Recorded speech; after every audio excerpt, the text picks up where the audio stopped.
സർവ്വജനപദങ്ങളുടെയും നാഥ എന്ന പരിശുദ്ധ അമ്മയെക്കുറിച്ച് പ്രതിപാദിക്കുന്ന ഈ എപ്പിസോഡിലേക്ക് എല്ലാവർക്കും സ്വാഗതം.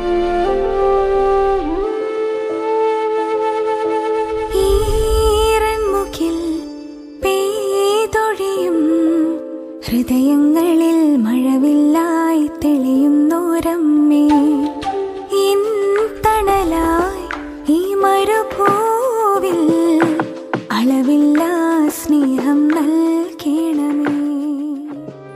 അവർ ലേഡി ഓഫ് ലാസലറ്റ്, ലാസലറ്റ് മാതാവ്. നാശത്തിലേക്ക് കൂപ്പുകുത്തുന്ന മനുഷ്യ മക്കളെ ഓർത്ത് നീറുന്ന പരിശുദ്ധ അമ്മ. 1846 സെപ്റ്റംബർ 19 ഏകദേശം ഉച്ച കഴിഞ്ഞ് 3 മണിക്ക് ഫ്രാൻസിലെ ലാസലറ്റിലെ ഒരു കുന്നിൻ ചെരുവിൽ ആടുകളെ മേയിച്ചുകൊണ്ടിരുന്ന നിരക്ഷരരായ 2 കുട്ടികൾക്ക് മലയുടെ മുകളിലായി പരിശുദ്ധ അമ്മ പ്രത്യക്ഷപ്പെട്ടു.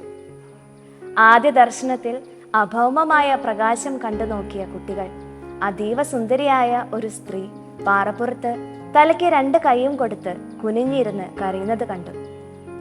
ഒരു പ്രത്യേക പ്രകാശത്തിലേക്ക് അവർ ഭയപ്പെട്ട് നോക്കിയപ്പോൾ പരിശുദ്ധ അമ്മ അവർക്ക് മുൻപിൽ എഴുന്നേറ്റ് കൈകൂപ്പി നിന്നുകൊണ്ട് പറഞ്ഞ സന്ദേശം ഇതാണ്: ദൈവഭയമില്ലാതെ പാപത്തിൽ മുഴുകി ജീവിക്കുന്ന മനുഷ്യമക്കളെ ഓർത്താണ് ഞാൻ കരയുന്നത്. അവർ പാപങ്ങൾ ഉപേക്ഷിച്ച് മാനസാന്തരത്തിലേക്ക് വന്നില്ലെങ്കിൽ കടുത്ത ശിക്ഷ ഉണ്ടാകും.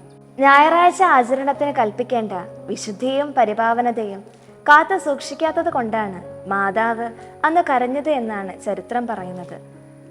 കർത്താവിൻ്റെ ദിവസം പരിശുദ്ധമായി ആചരിക്കേണ്ട ഞായറാഴ്ച പലരും അലസമായി ചെലവഴിക്കുന്നതും സ്വന്തം കാര്യങ്ങൾക്ക് വേണ്ടി വിനിയോഗിക്കുന്നതും അമ്മയെ സങ്കടപ്പെടുത്തി. നാം ഓരോരുത്തരോടും പരിശുദ്ധ അമ്മ പറയുന്നു: പാപം ഉപേക്ഷിക്കുക, മാനസാന്തരപ്പെടുക. നമുക്ക് പ്രാർത്ഥിക്കാം.